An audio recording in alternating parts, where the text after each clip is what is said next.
আবার এবারে নিয়ে টর্চার করে তাকে ওয়াল সৃষ্টি করেছে। সেই ওয়াল সৃষ্টি করে তার আমার শহরে নাম নিয়েছে।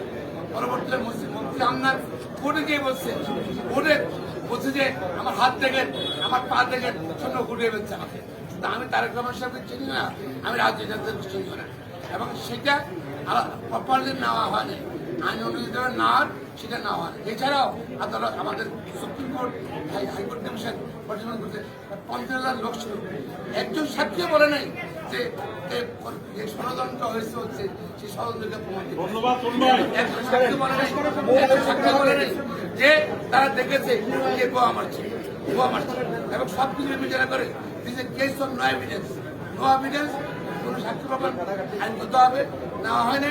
তার পরিপ্রেক্ষিতে আদালত সকল আসামিকে খারাপ দিয়েছে করেছে বলে আজকে আইন কানুন সাক্ষ্য কোনো কিছু ফলো করে নেই।